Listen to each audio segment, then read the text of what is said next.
Don't miss the... It's the Yuletide gift of the season.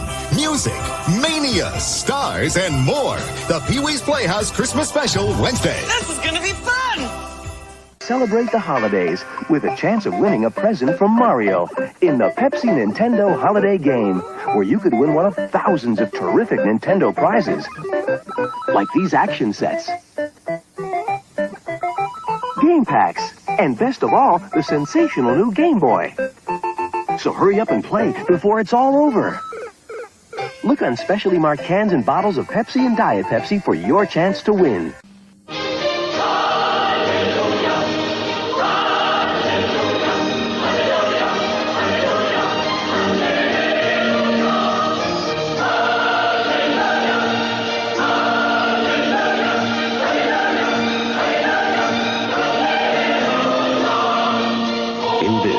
The season of giving, the gift of freedom, is the greatest gift of all. A message from the Pepsi-Cola Company.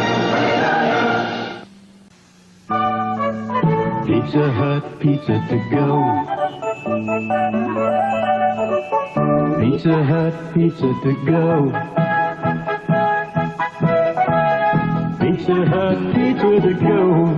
Pizza Hut Pan Pizza is a special way to warm the busy holiday season. So call ahead and we'll have it fresh, hot, and ready to go. Pizza Hut Pizza to go. It's a Radio Shack Merry Christmas. Radio Shack's Christmas electronics sale can save you money. Two-way hi-fi speakers, half price, just $39.95 each. A solar-powered deluxe 4-key memory calculator, only $10.77. The cordless telephone with AM/FM digital clock radio, only $99.95. And the one-piece 10-number memory dialer phone, only $19.95. And you can buy it all in one place. A super Christmas electronics sale, only at Radio Shack. Make way for one of America's favorite characters. Can one tiny reindeer save the day on a stormy Christmas Eve?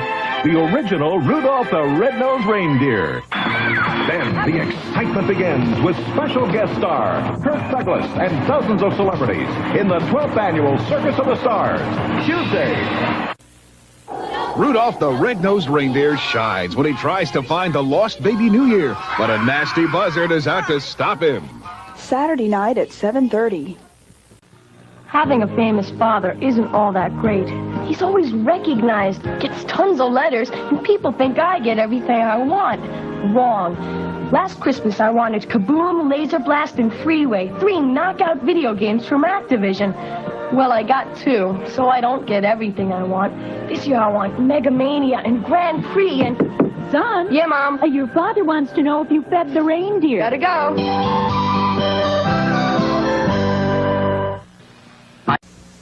Long ago, in a faraway land of ice and snow, the legend was born and the magic became real. I'm an elf. An elf, yes. For everyone who believes in him, and for everyone who wants to, Alexander Salkind presents Dudley Moore, John Lithgow, in the movie with the whole legend, the whole adventure, and the magical wonder of Santa Claus, the movie. Seeing is believing. An Alexander and Ilya Salkind production. Rated PG. Starts Wednesday.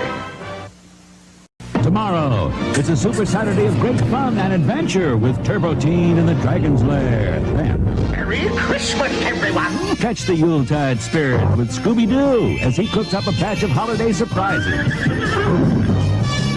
Then, tomorrow night at 8, 7 Central, a family of misfits takes over the church play and act out an all-new Christmas story.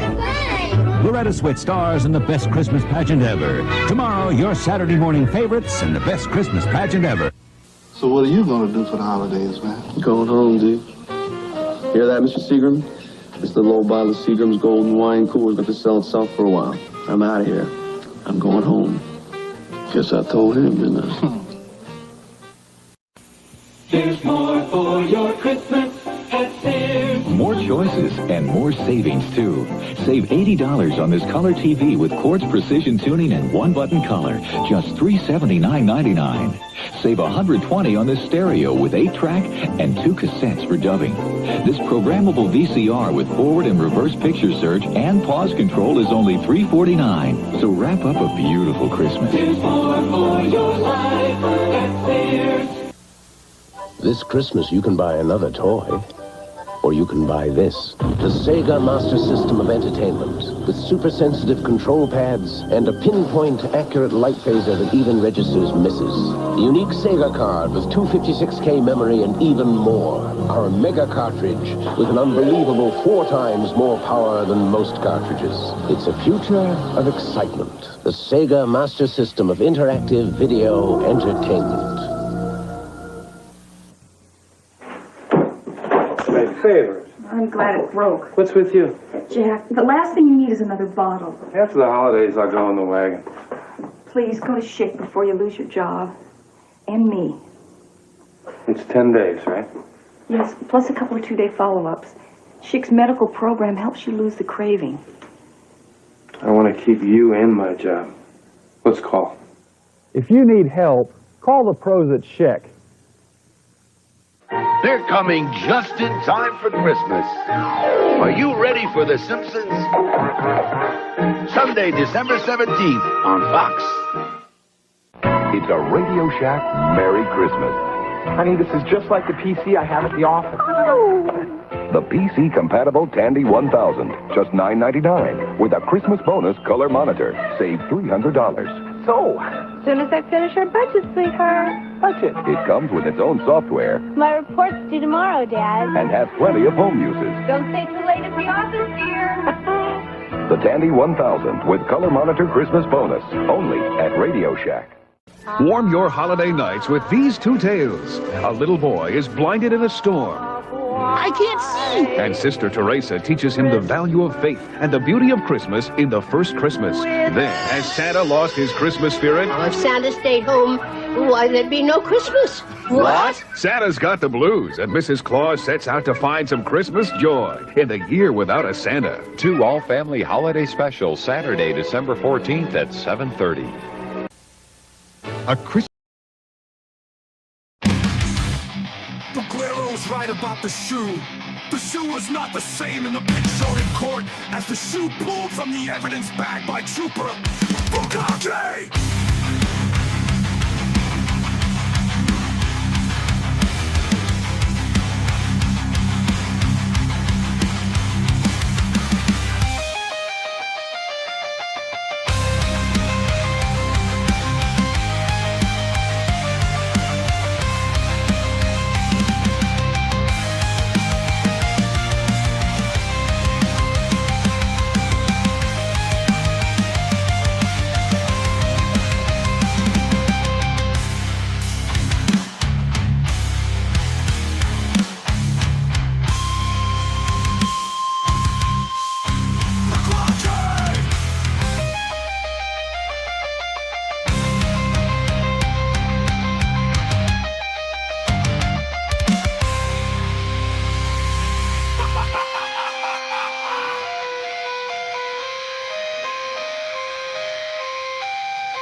And you mentioned you're at the hospital. There was a sneaker? One? Yes. Bukake!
Woo!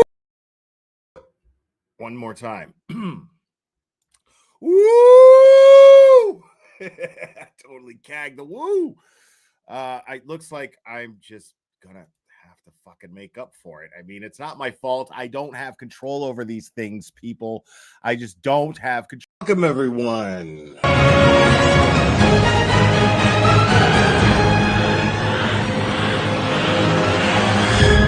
Woo! Woo! Woo! Woo! Woo! Woo! Woo! Oh my goodness, people. Woo! Woo! Woo! Woo! People. Welcome. Woo! Woo! Woo!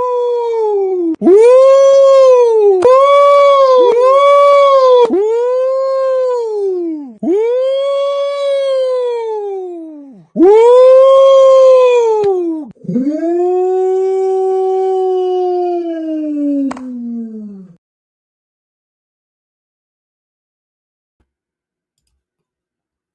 Okay. Sleuthy Goosey, there are higher powers at work here beyond myself. Okay. Believe it or not, there are actually higher powers beyond myself that exist. I know it's hard to believe, but there are. And through Jesus, anything is possible. So, yeah, now you know. Anyway, how's it going, everybody? It's great to see you guys. I hope everybody's doing well.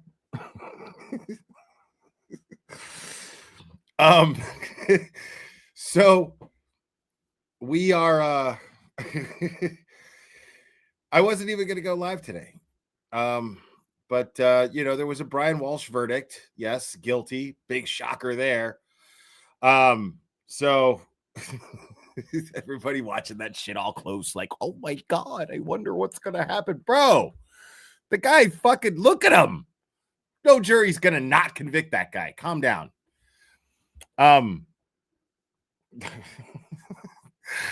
Yeah, he's done. But of course, to me, that's not what's interesting. What's interesting is that this brings out the old meatball Morrisey comes out and he wants to take a victory lap and eat his victory bolus Piscetti, which I think is fucking hilarious.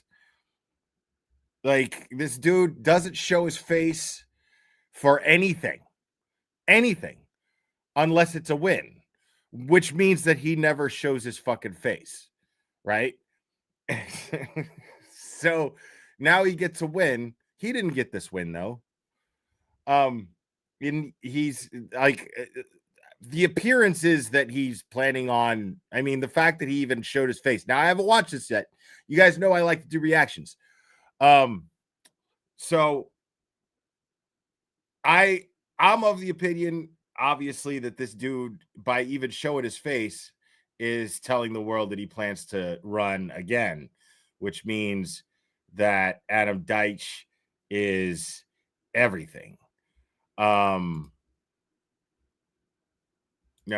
let me see what I got here. Hold on a second.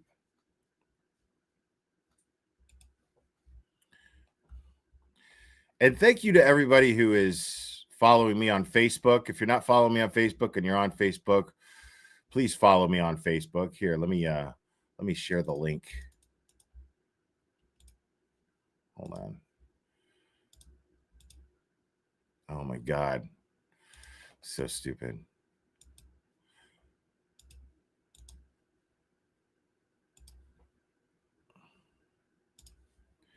Yeah, so if you're on Facebook, follow me there. It's pretty awesome for Facebook. So I just want to get this ready here, if I can. And before I get started on the Michael Morrisey stuff, I want to give I want to send out my condolences to the Reiner family. Rob Reiner was brutally stabbed, as well as his wife, by allegedly their son, Nick. And okay,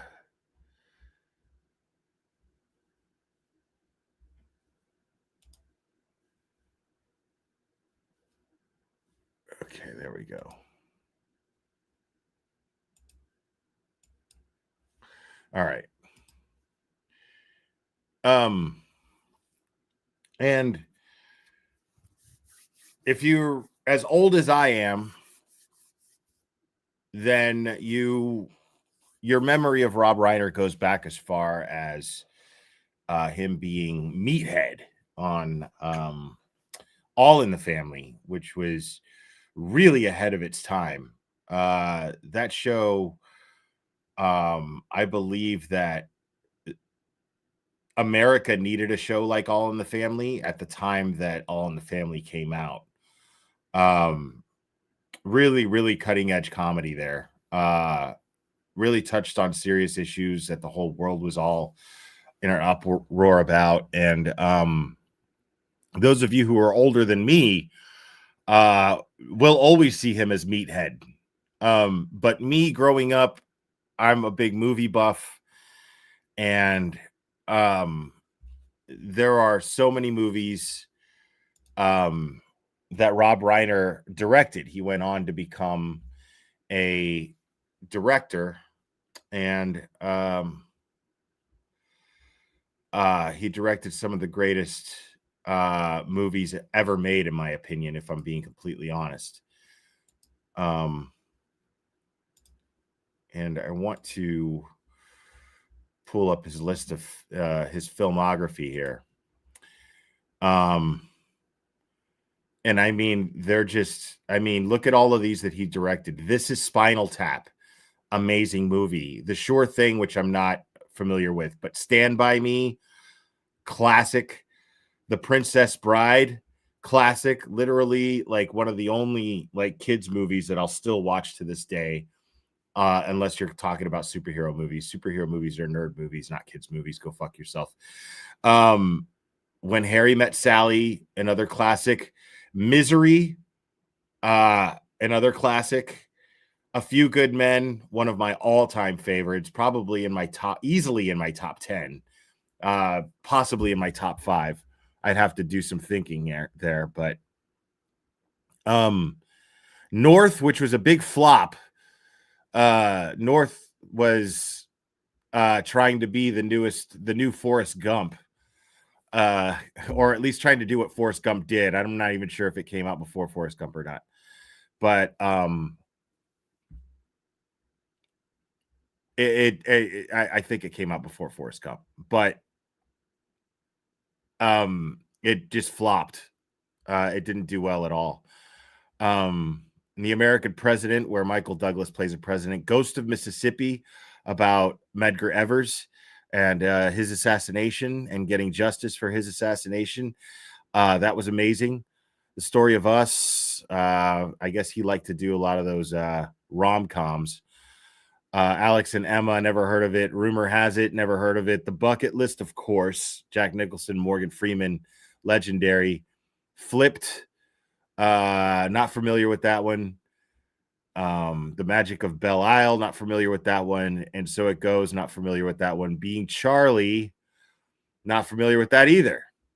LBJ, which was a HBO, I think, original movie where Woody Harrelson played Lyndon B. Johnson, and it was actually pretty cool. Like, I liked the movie. I thought it was interesting enough. Good for an HBO movie. Shock and Awe, Albert Brooks, God and Country, and then, of course, Spinal Tap 2, which I haven't watched yet, which I'll be watching very, very soon, as a matter of fact, because I love the original Spinal Tap.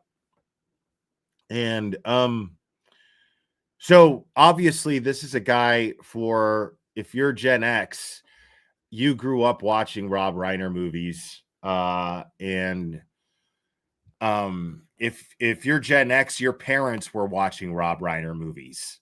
because he made a lot of those corny rom-coms too. But those dramas were really good. And I know a lot of people are making this political. I'm aware of Trump derangement syndrome. I see it all over the place. I don't know if Rob Reiner was someone with Trump derangement syndrome. But the fact that for some reason that's the focus today and not all of his great work is, I'm trying to tell you, every time one of these things happen, it is a sign that things are really bad, that we need to change for the better. All of us do. All of us do. Because if you're more worried about whether or not this guy should have supported Trump or not supported Trump, who cares? Who cares? A Few Good Men was a great movie. Nobody gets sick of it. I know liberals and conservatives alike who love that movie.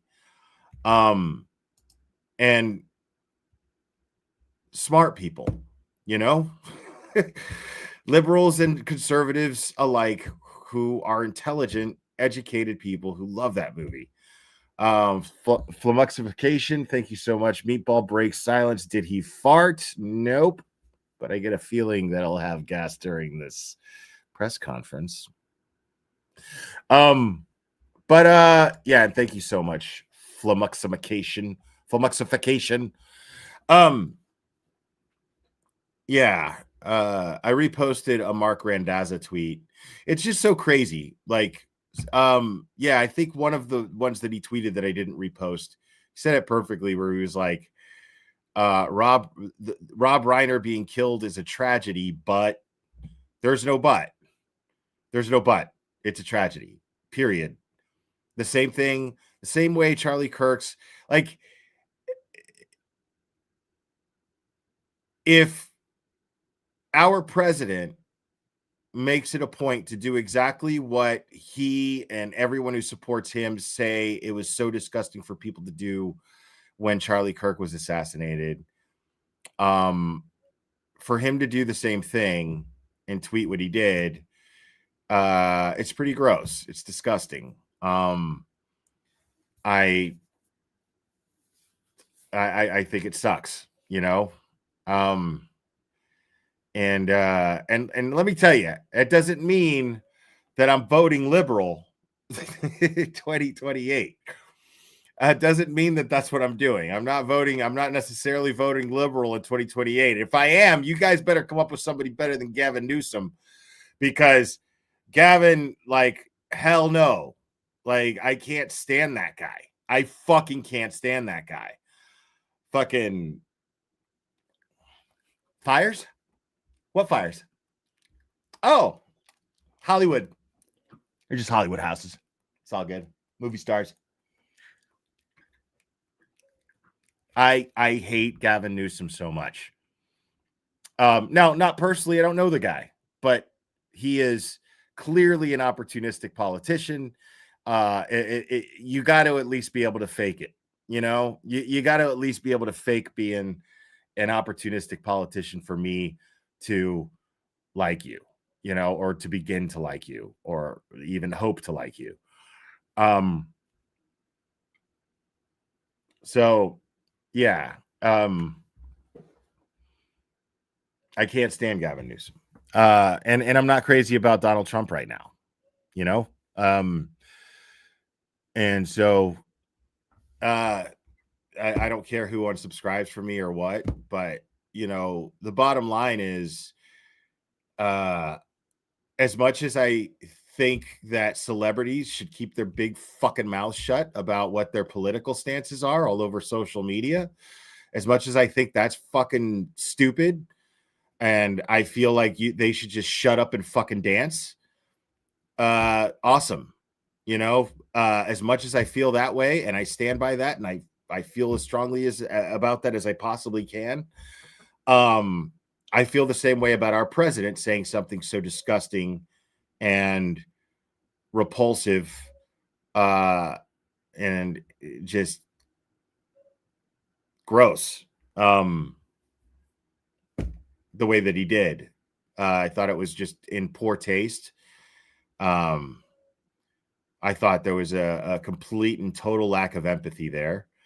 And I don't like having a president with a complete and total lack of empathy. And I don't want a president who thinks that two wrongs make a right. Like, because I feel like his attitude the whole time when he's tweeting that to justify it is, well, they did it to Charlie Kirk. But the thing is the issue was not that people were saying these things about Charlie Kirk. The issue was that people forgot their humanity.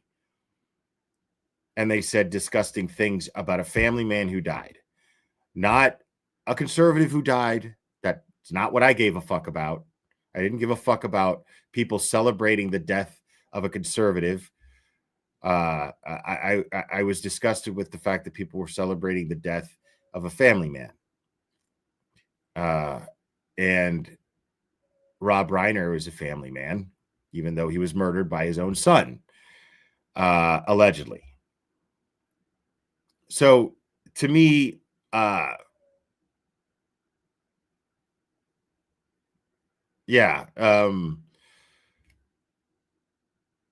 conclusion on the political aspect of all this, you're all assholes.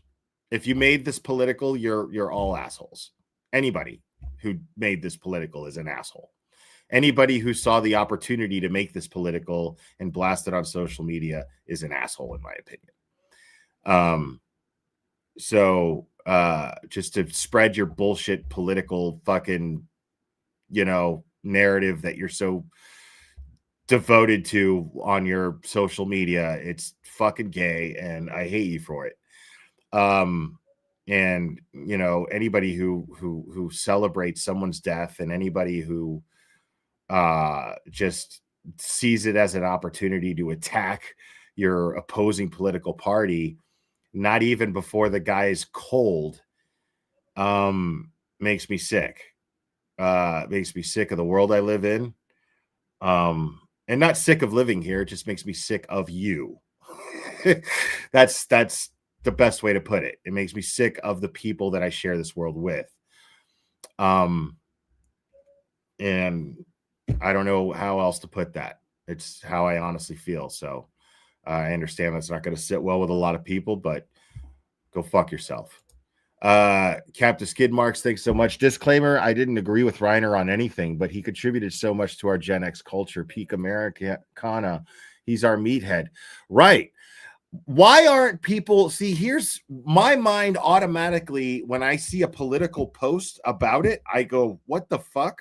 And then I go, why don't people see this as an example of it doesn't matter what your political views are? People can still create beautiful things that you, no matter what your political views are, might love. What's so hard about that? And that lack of capability to do that on a general level is what I find disgusting, is what I find disappointing. It's what I find disheartening, and frankly depressing. So shame on you. Shame on you if you can't see someone being brutally and senselessly murdered by his own blood, by his own kin, and not think of the good things that that person has brought to the world. The good things that person has likely brought you. Because if you ever enjoyed a Rob Reiner movie, chances are you have. And you are making this political and using it as a reason to argue your position on politics. You're pathetic. We're not the same. We'll never be the same.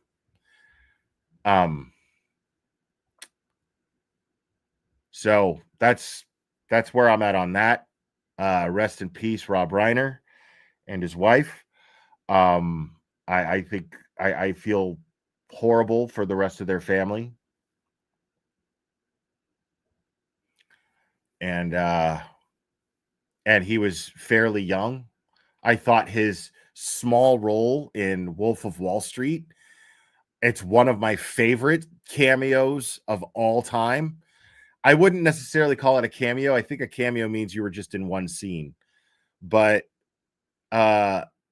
it's easily one of my favorite supporting roles, smaller supporting roles.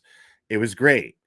The whole thing with the speaking in a British accent when he answers the phone, and the freaking out over the money spent on prostitutes, like all of these things in that movie made so much of why that movie is so enjoyable.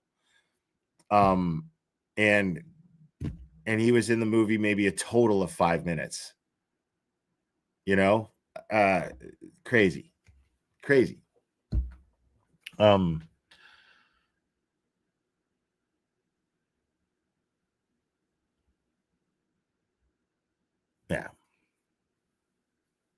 Yeah, he was 78 years old, but he was fairly young in the sense that he could still make movies, is what I meant. When I say fairly young, it means it's fair to say that he could still make movies, that there was still magic in him that could be shared with the world. And that was robbed from us because of craziness. Because of absolute craziness.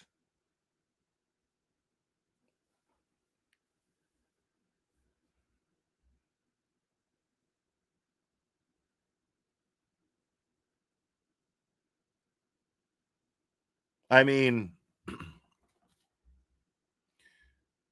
yeah, Wolf of Wall Street was great. But yeah, I mean, he didn't direct that. That was Scorsese, but he acted in it. And it's like,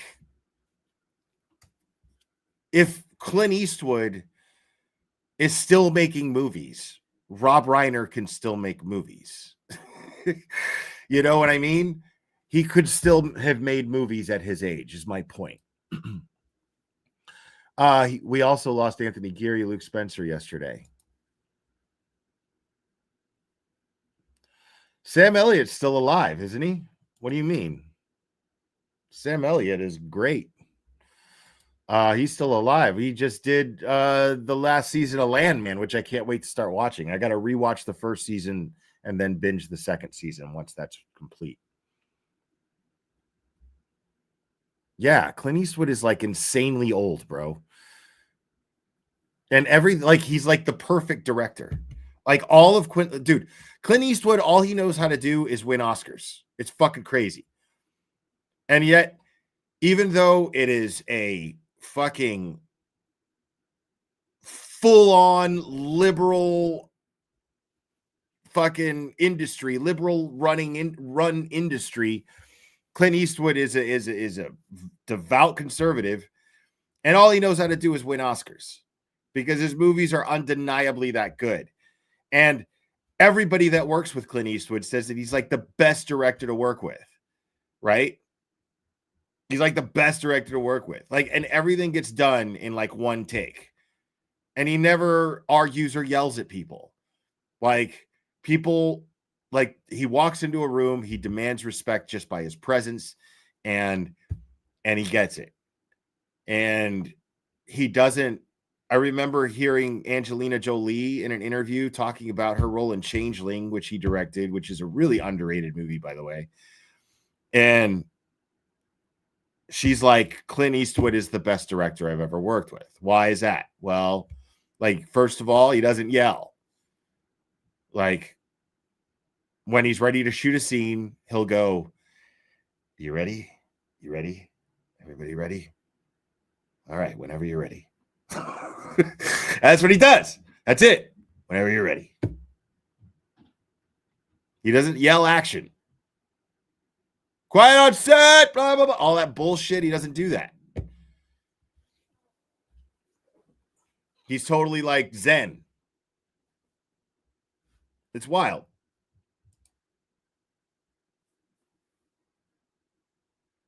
Yeah, exactly. I mean, politics aren't everything, dude. Politics are not fucking everything. The media has made politics everything. But you could still enjoy a band. You know? You could still enjoy a band you like. You could still be a conservative and like Taylor Swift's music. It's okay. You'll be okay. You could still be a liberal and like Ted Nugent's music. It's totally okay. There's no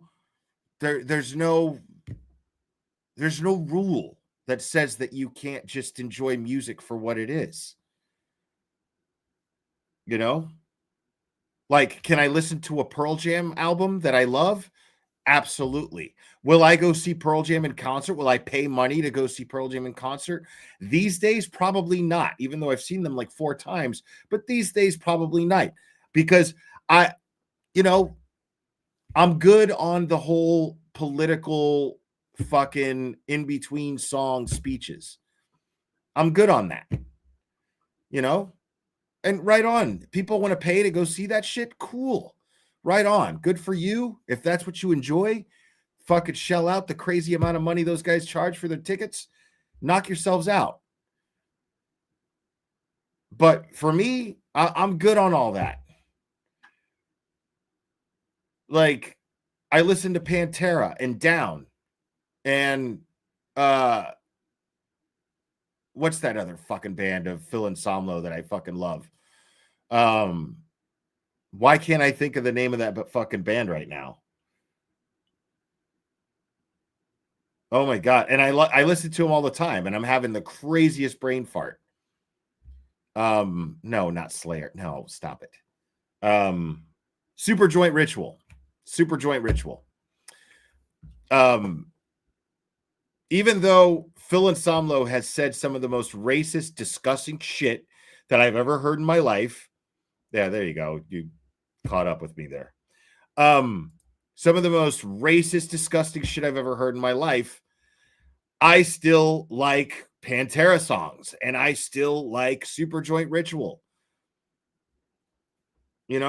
Like I still like classic country. I like Waylon Jennings. I like Hank Williams Jr.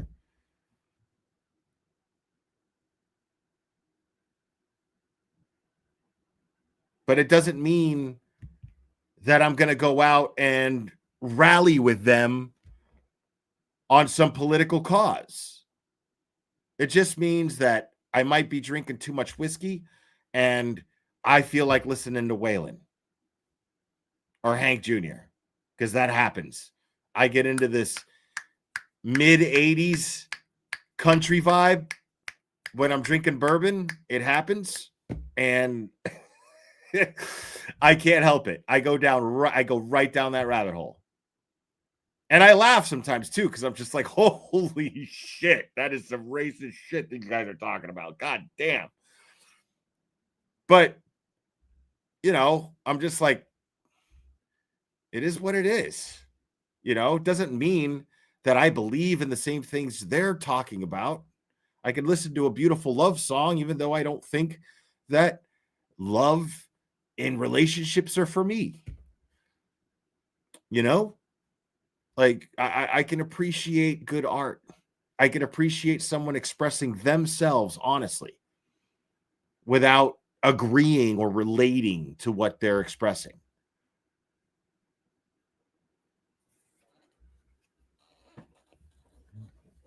So anyway, that's my rant on the whole Rob Reiner thing. I hope their family gets through this as it's going to be tough. I'm sure that kid Nick is very much loved in that family. It's probably a mental health thing.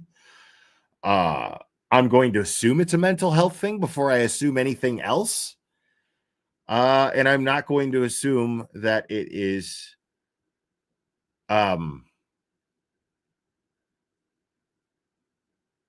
someone is mentally ill because of their political beliefs. I'm not going to do that or assume that it's politically driven.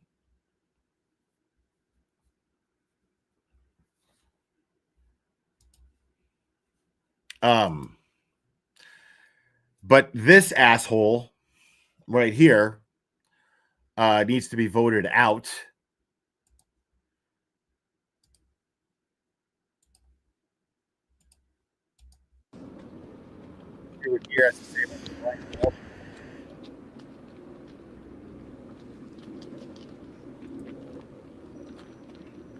Boo! You suck! We all set or what? Need a minute? Okay, everybody ready? Yeah, go ahead. All right. I'm Michael Morrisey, the Norfolk District Attorney, and with me today, standing behind me, some of the most important people in the events you witnessed over the last few weeks and a couple of years. Members of the Cohasset State Police as well as my trial team are with me today. Did an outstanding job. I would be remiss if I didn't thank the jury. This is a very difficult case from the beginning. Take time out of their schedule. So he rehearsed all of this. Look, this is all pre-written. Holy shit. This is definitely not. I mean, so this asshole stood in front of a fucking mirror this morning and rehearsed this shit. This guy is a full-on politician and a lazy one, by the way. Let's hear that shit again. And with me today, standing behind me, some of the most important people in the events you witnessed over the last few weeks and a couple of years. Members of the Cohasset State Police as well as my trial team are with me today. Did an outstanding job. My trial team. I'd be remiss if I didn't thank the jury. This is a very difficult case from the beginning. Take time out of their schedule to hear such days of evidence, complex evidence, and a difficult case. So why didn't you think the jury in the Karen Reed case? Why didn't you think the jury in the first Karen Reed trial? Sorry, I got schmutz on me. In the first Karen Reed trial, why didn't you think the jury? Probably because you had control over them via fucking Sergeant fucking Fanning.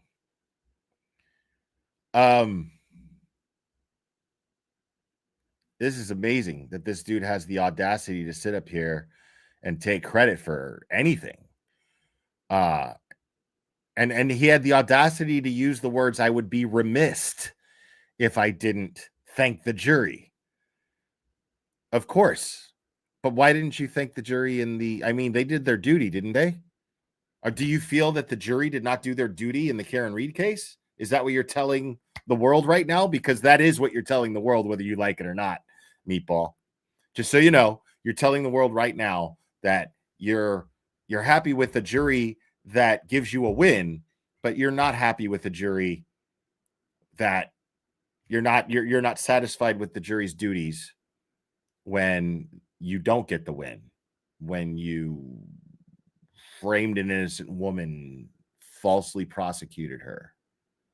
Yeah. Fucking dickhead. To come up with the decision they did. Without the jurors, our system doesn't work, and my heartfelt thanks to each and every one of those who participated and the alternates who were chosen as well.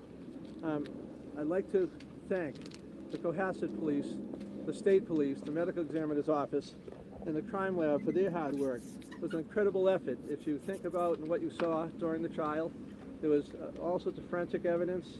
They left no stone unturned. They viewed 60 witnesses, almost 60 witnesses testified at trial, and they interviewed even more people.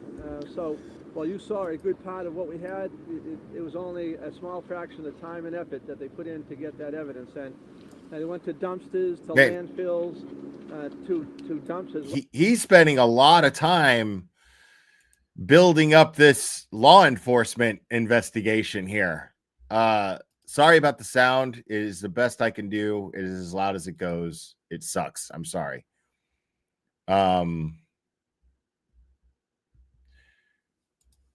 to transfer stations, department stores, lumber stores, CVS, just to gather all this evidence, which was critical in this case, and that effort should not be forgotten and how hard it was. But without those tools and the evidence that they provided us, that the trial team, which I had the utmost confidence, very confident, professional people, the trial team, you have the utmost confidence for very confident professional people. Prosecutors in the office had great tools to work with, but they also great people in their own right. And they put on a very, very great case in a difficult setting. Now, we've seen other cases where we've not had a body, but this is the first one I can remember we've had a first-degree conviction, and I just want to thank them profusely. I know that a number of them passed up vacation. I feel like the mic that's for this channel is in the wrong place or something. Work holidays, and they know what's expected of them. We took the job to speak for victims, and we did a heck of a job. There it is. Holy shit, Michael Morrisey. The mic, you're supposed to you're not supposed to hold the mic there. You're supposed to hold it to your face where you're talking. I know it's hard to tell the difference. As well, but they never lost sight of that. The mic is supposed to go in front of your face. Greg Connor, Tracy Cusack, Ian Yaz, and we have the Cohasset Police, Harrison, and the State Police, and the head of my victim services, Kristen Collins. Also Laura McLaughlin, who's not here. She did a lot of the early work on the case, and so we had a great team, and I just wanted to profusely thank them. It's been a great day for us. Nobody likes this guy. I'd ask Greg if he wants to say a word or two. Greg Connor. Thank you, Michael. It was a great honor to work with Tracy and Ann on this trial, two of the finest lawyers I've ever got to know, and also to go against Kelly and Larry, who are extremely good lawyers. But I want to say thank you to our law enforcement partners, but in particular, one person who worked on this case day after day from the beginning was Sergeant Harrison Schmidt. When Cohasset lost one of their own, they stopped everything and tried to find this woman, and one person never gave up on that case, and it would be Sergeant Harrison Schmidt. Thank you very much. Harrison is here today, so thank you, Harrison. So I just want to end and close by, let's not lose sight of the fact that Anna's 3 young children will be without a mother, and especially at this time, difficult time of year, and hopefully going in the future, that we all wish them a bright And John O'Keefe still doesn't have justice, asshole. future going ahead. But let's remember in a special way the loss they suffered, and thank you all for coming. What will happen with the children? I am not going to answer any questions of that. That's for another. Any more reaction from her mother or her family? We just heard from the sister. That was the only, so I passed it on. We heard that they called, and I passed it on to you. Will they be making impact statements? The judge, they're working with the trial team to schedule impact statements. I can't tell you what form they're going to come in, but the opportunity has been extended, and I expect we will hear something, and they're working on that now. What do you think actually for sentencing? Excuse me? For sentencing? Well, there's a mandatory sentence of life, so, but there are other issues. They also developed other charges, as many of you have now heard, that there was a plea earlier to other charges, so that's being worked on. So you'll hear from the lawyers at the time of sentencing. What do you think actually? Like, dude, stop it. This guy is sitting here on TV sucking his own dick over everyone else's work on a slam dunk fucking case. I mean, let's fucking be honest here, dude. Like, this is easy. You know what I'm saying? Like, this guy Googled everything. Like, this guy gave you, he might as well have left a trail of Reese's Pieces for you to fucking follow. Like, Brian Walsh is not a smart criminal. He's a moron. And he got caught because it only takes morons to catch him. Let's be honest. Like, and this dude is acting like he just won an award. This is amazing. What do you think actually brought this to guilty? You have no body, circumstantial evidence. What do you think was the strongest part of the case that convinced the jury this was guilty? I don't think there's any one thing. I think it was the combined effort of working together with our law enforcement partners. No, asshole. It was all of the fucking evidence the dickhead left behind that any one of the investigators that work for you, their kids could have solved this shit. The fuck are you talking about? And other professionals, the work that was done on the forensics, I think, was important, but actually Without that, and without people explaining it in the courtroom, we'd have nothing, and I think they all did an awesome job. They all did an awesome job. Fucking wicked It's not about awesome. winning or losing. It's about getting the right answer. And this was Oh, the right answer. is it? Is it? It's not about winning or losing. It's about getting the right answer. Except when it comes to the Karen Reed, John O'Keefe case. Because we don't care about the right answers when our friends are involved in the case. We don't want people asking our friends questions, and we're going to lock up anybody who does ask questions. And so we don't look at cases as a wins or losses. We look at getting justice for someone. So let's not lose sight of that fact. Walsh pled guilty to 2 charges ahead of time, right when jury selection was about to start. Like when you hear this guy talk, you don't think, oh man, this guy's an idiot. You think this guy is a piece of shit because he fucking knows what his job is. He knows what he's supposed to do. And to the very public that he expects to vote for him, he spit in all of their faces. Like, fuck you. I'm going to do my fucking job when I feel like doing my job. What?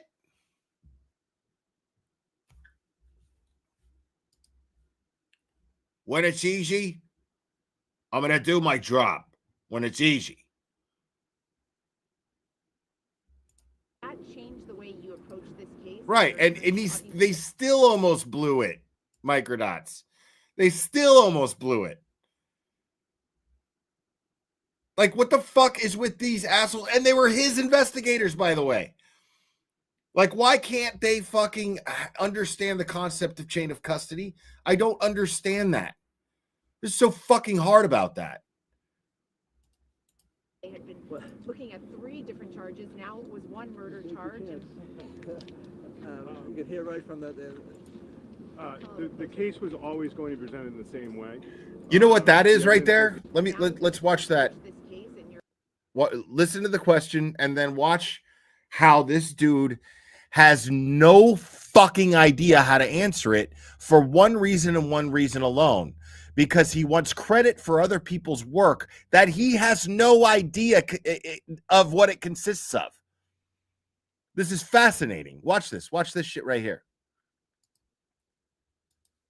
Ahead of time, right when jury selection was about to start. Did that change the way you approached this case and your attorneys? Obviously, they had been looking at 3 different charges. Now it was 1 murder charge.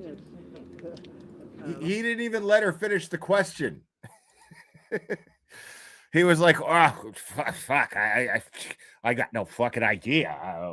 You want to come over here and help me out, bail me out of this, make me look good, please? Because I fucking have no fucking idea what she's talking about.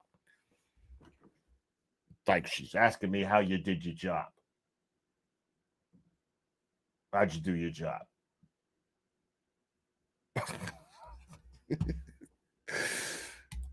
You can hear right from the case was always going to be presented in the same way.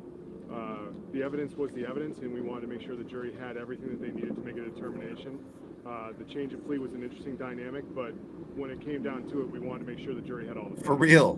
Rick, what do you think it was? The online searches? Do you think it was the surveillance video? What do you think? Or the emotional testimony that people...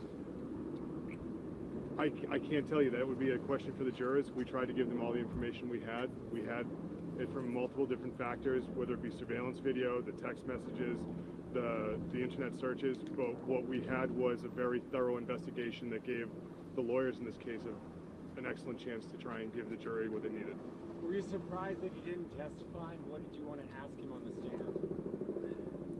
You don't have enough time for that. I think that's probably better not said. But were you surprised that he didn't? The judge was. I think it's always like, you see how he pushed, he fucking shoves this guy out of the way so he could be on camera. Did you see that shit? Like, watch this shit. This is fucking amazing. Will it let me? No, it won't. Fuck. To the defendant to make that decision. The judge was. Watch him. I don't know. You don't have enough. Get the fuck out of my way here. Move. You see how this guy looked at him? Watch Watch how the prosecutor looks at him. Watch him. Like, dude. I think that's probably better not said. Like, bro, like, fuck, dude. Like, yo, you know I'm right here, right? You don't have to fucking push me, dude. Like, you don't have to push me, dude. He totally shoves this dude, and he looks at him like, yo. Yeah, we don't have to. What the fuck?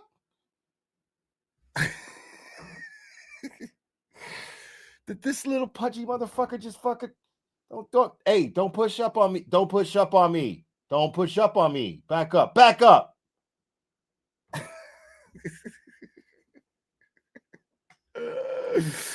Surprised that he didn't. The judge was. I think it's always up to the defendant to make that decision. I think it's the hardest decision the defendant can make. And so I'm sure he put a lot of thought into it. We were prepared that if he did testify, we had a number of questions we wanted to have answered, but we understand it's his right not to. So the question. Yeah, over the past couple of years, a lot has been made of your. Yeah, he's like, yeah, it's all you now, man. Like, let me fucking get it. Like, this guy just wants to go home now. This guy hates Michael Morrisey. You could just fucking tell. Everyone there hates him. This woman with the glasses behind Michael Morrisey fucking hates him, dude. If you look at her face through this whole thing, like nobody, like whenever there's like a serious, like a true victory, right? And there's a press conference from the DA and all of the investigators and everybody on the fucking prosecution team, and they're all standing up there. Like, there's a vibe, man, when there's like, you know that person's a piece of shit and everybody's just fucking rooting for the prosecution. Those people, they stand up there, they've got, they're standing at attention, they're listening, and when they're mentioned, they give kind of a half smile, like, you know, thank you, you know, yeah, hey, you know, you're the man, kind of shit. Like, they don't actually do that, you're the man, but they give a, no, you're the man kind of vibe. You know what I mean? Everybody, but everyone there, when he thanked everyone, they were all just kind of like,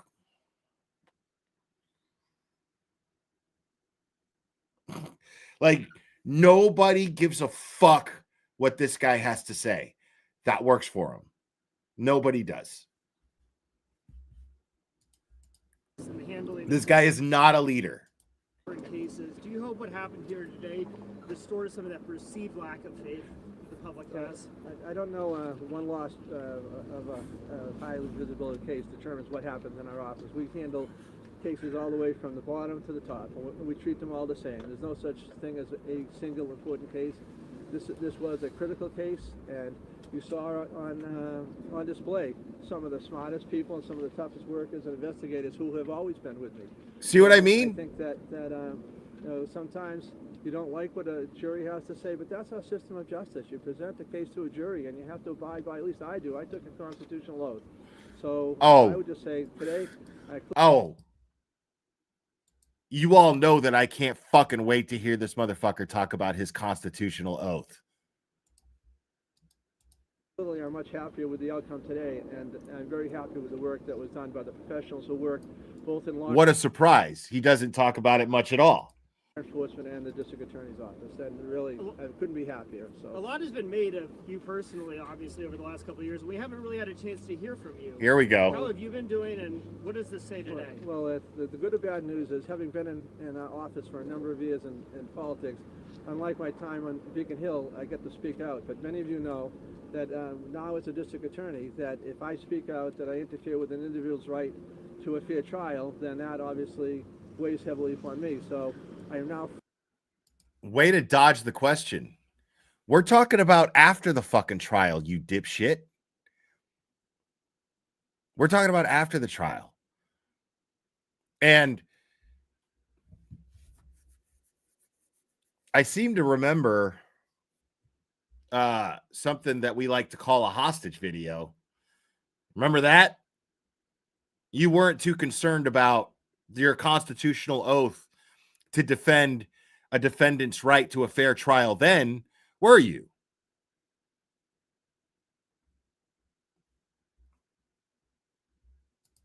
I got to hear him say that one more time because I can't believe my fucking ears.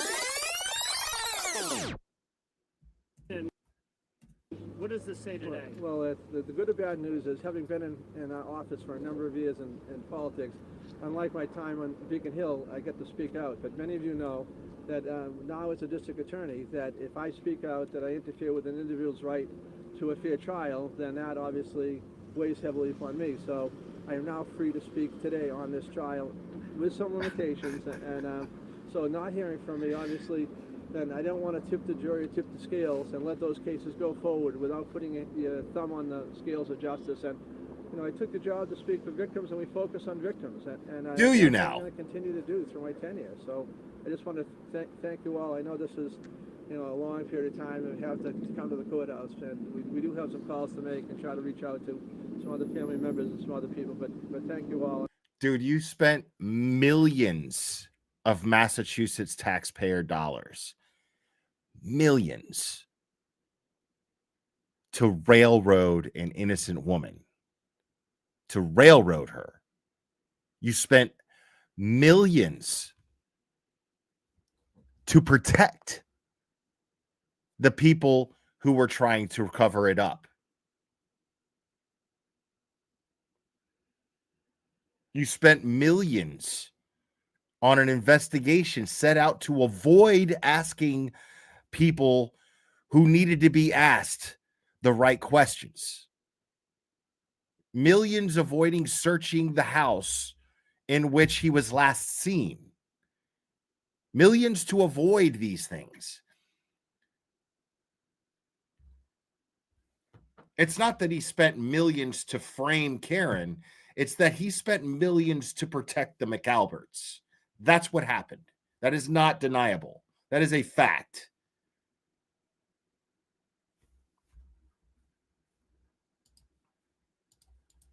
Hopefully, it brings to a conclusion a very sad chapter in the history of Anna's family.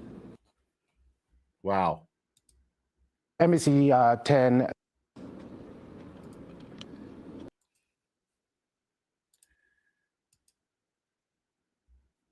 Unreal. Hostage video. Shit is so crazy.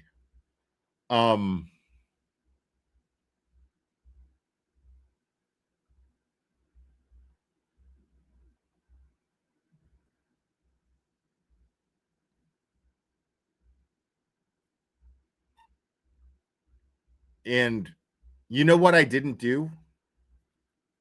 I still have not gone over. Remember I started to go over Microdot's latest video and my stream got cut because he fucking struck me? No, I'm just kidding. I never got around to watching it again. And I want to do that.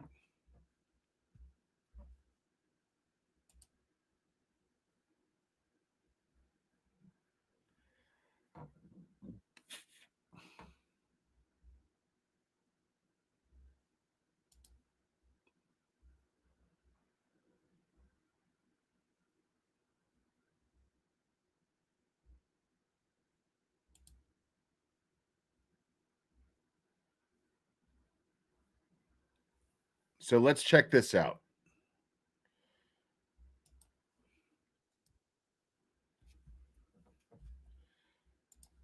Now, if you have not seen this,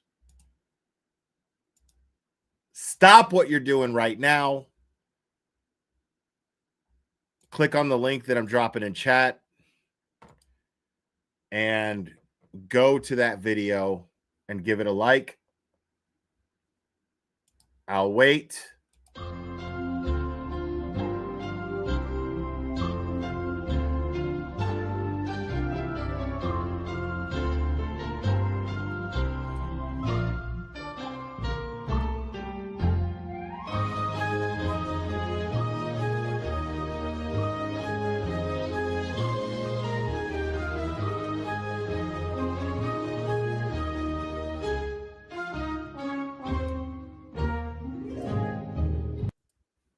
All right, there we go.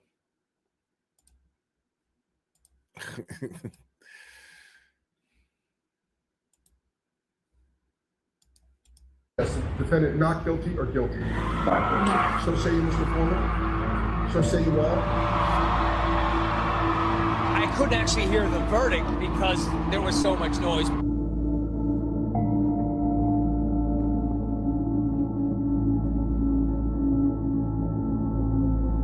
Yeah, that's wild, dude. All those people.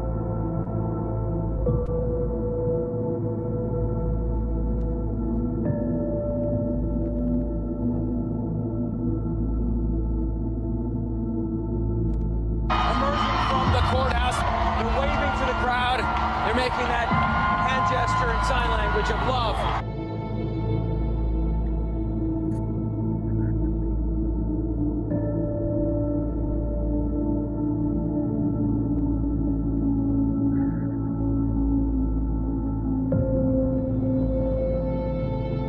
Thank you to my supporters. They pulled us through on their backs. Thank you. When Karen Reed stepped out of the courthouse, it was supposed to be over.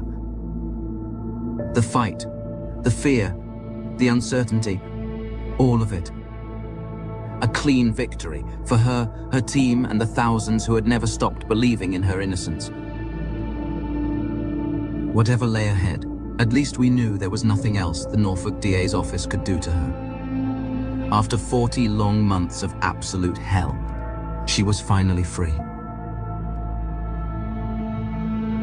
Except there was something else. A fact that should have been completely obvious. When a system built on lies and cover-ups is exposed, it doesn't reflect on its mistakes. It retaliates. An update on the Karen Reed case tonight. Special Prosecutor Robert Cosgrove is asking a judge to order Reed to provide passwords for 2 of her phones.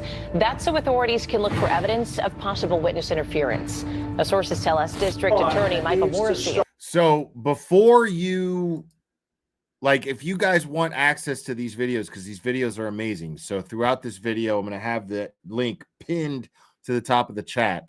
So if you guys want access to these videos and content that is only exclusive to Patreon members, subscribe to and join Microdots' Patreon. Make sure to do that. Trying to indict her on the same charges that a grand jury already chose not to indict her on last year.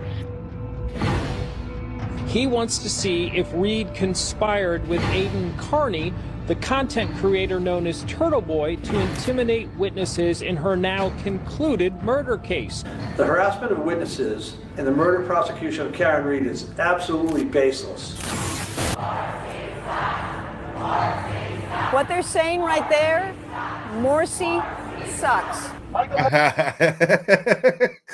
Now, also, Microdots Patreon, another thing about that is you also get to interact with Microdots.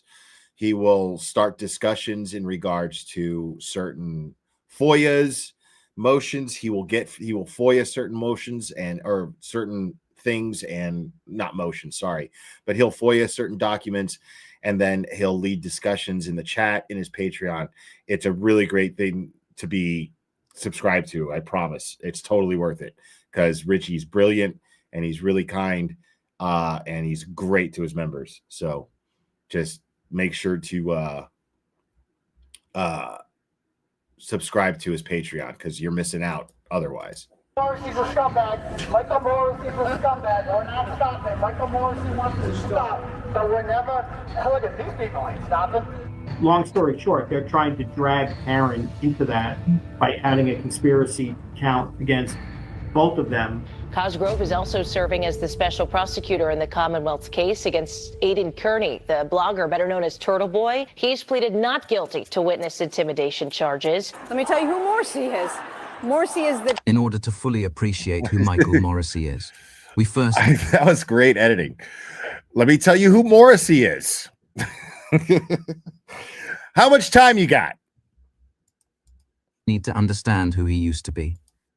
He was elected to the Massachusetts House of Representatives in 1976 for the 3rd Norfolk District at just 22 years old. This begins a 34-year run as a Beacon Hill insider.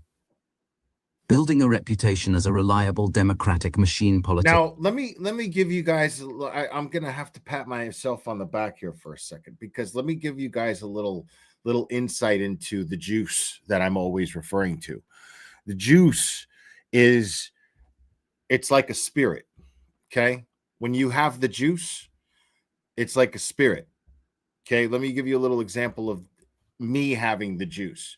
Just went over Michael Morrisey's. You guys know that I fucking raw dog these things all the time. Had no idea today that I was going to go over a Microdots video, right? Michael Morrisey, Meatball Morrisey, speaks out for the first time in God knows how fucking long, since that goddamn bullshit video. At least, well, no, I mean, he's made appearances since then. But we haven't heard shit from him since the Karen Reed trial, either of them. And I don't know why. I just wanted to go over a Microdots video. I had no idea, because I had not actually finished watching this. And I keep reminding myself, it's the same shit with the fucking, it's the same shit with the Bob Mata's podcast, Buried. Like, I know it's good. I just, and every time that I think of the time to listen to it, like, I have something else going on and I can't listen to it. And then I'm like, fuck. And then I forget to do it when I do have time to do it. And so here I was like, I don't know what I'm going to do for content right now. I've only been live an hour, so I don't know what I'm going to do. Let's go over a Microdots video. How could you lose? I had no idea that we would get a history on the very subject of the person that we did this live about. So that's juice. Okay? That's juice. Holding seats on multiple committees and becoming part of the long-standing Norfolk County political network, serving in the House continuously until 1993. From there, he was elected to Mass State Senate for the Norfolk and Plymouth District for the next 18 years, all the way till January 2011. This cemented him as a veteran, establishment figure in Massachusetts politics. With his vast network behind him, he makes the final move of his until now wildly successful political career, a move that hands him immense power and even greater responsibility. But his own gross misconduct would ultimately destroy his reputation, make him the target of a federal investigation, and become one of the most detested people in Massachusetts. Detested. You know when Richie was writing this shit, he was like, this voice I use, bro. This voice I use, man. If I use the word detested here, it's going to sound so much better with that voice that I use, bro. Yeah, I'm not going to say hated. I'm going to say detested. Because detested just sounds better when you say it like detested. One of the most detested. Look right here. Ultimately destroy his reputation, make him the target of a federal investigation, and become one of the most detested people in Massachusetts.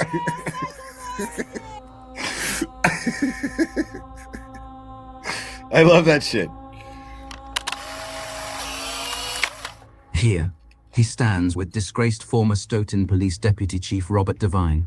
Sandra Birchmore, then 23 years old and 3 months pregnant, was found hanging in her apartment in Canton, Massachusetts.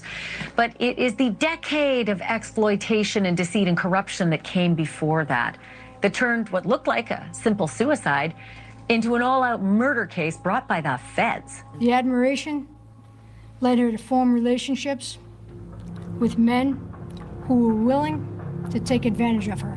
Engaging in a, quote, near decade-long scheme of grooming and repeated assaults. And multiple investigations and hearings involving police in the neighboring town of Stoughton. That's where Sandra joined the Young Explorers program when she was just 13. It's a program for kids who, want to get a taste of police work. I'm going to rewind it but I gotta say, I was thinking as soon as I saw it, I was like, that's one of the most chilling images that I've ever seen. And it's AI. It's a model, it's a computer model of Sandra's apartment. But look at this. That's where Sandra joined the Young Explorers program when she was just 13. It's a program for kids who, want to get a taste of police work.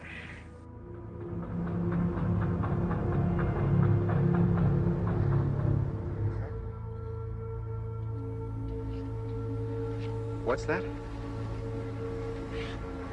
Yeah, I corrected myself. You want to do your partner a big favor?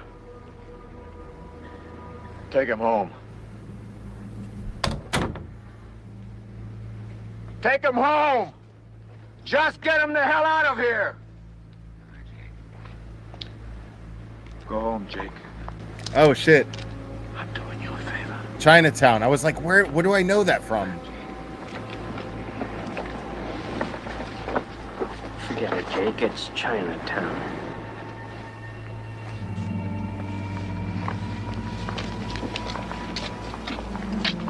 Love that.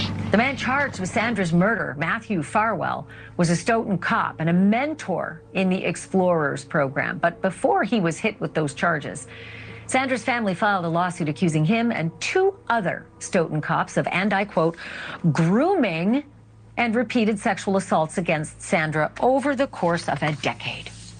Those other 2 cops, now former cops, are Matthew Farwell's brother, William Farwell, and Robert Devine, the former deputy chief of the Stoughton Police Department and leader of the Explorer program.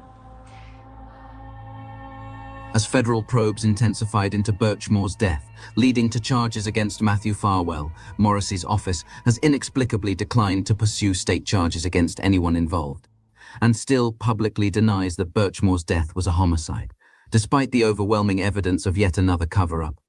This time, it appears his detectives suppressed critical evidence and declined to scrutinize the conduct of their fellow officers. And Michael Morrisey did nothing except protect them. Only one candidate has all it takes to be Norfolk County District Attorney. Michael Morrisey, a leading trial attorney for 25 years.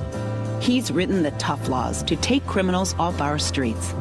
The only one with 3 decades of experience working with community groups to prevent crime. And the only one with a legal management experience to run the county's prosecution team.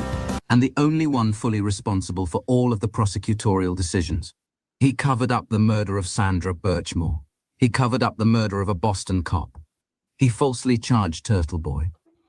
And his greatest achievement of all is elevating the complete disgrace named Michael Proctor, who under his watch has put at least 20 cases in legal jeopardy. And even now, he remains who under his watch, achievement of all, is elevating the complete disgrace named Michael Proctor, who under his greatest achievement of all is elevating the complete disgrace named Michael Proctor, and his greatest achievement of all is elevating the complete disgrace named Michael Proctor. And his greatest achievement of all is elevating the complete disgrace named Michael Proctor, who under his watch has put at least 20 cases in legal jeopardy. And even now, he remains fixated on punishing Karen Reed for exposing his disastrous criminal mismanagement and the wreckage his leadership has left behind. That's so good. He is, by far, the greatest ongoing threat to justice in Norfolk County. Michael Morrisey, you must be out of your fucking mind. Fantastic. By the time Karen Reed was being arrested and framed for murder, Michael W. Morrisey was entering his 12th year as Norfolk County District Attorney and his 46th year inside the Massachusetts political machine. A well-regarded and well-connected career politician operating at the height of his power. What has motivated this persecution of me is power. Motivated by power. They had all of it, and Karen had none. To them, the idea that a woman from Fall River could threaten their... You know what's crazy? You know what's fucking crazy is like, if you were to give Michael Morrisey the right dosage of acid and like force him to watch this, it would completely fuck him up. It would like, he would start going to Pentecostal church. He would change his entire fucking life. It would completely... He just dropped the right amount of LSD, and then like you made him watch this. You were just like, dude, you need to sit down and fucking watch this shit. Like he'd be like, Jesus Christ, I can't talk. What are you making me do here? What are you making me do? Right. It would be like a Christmas Carol.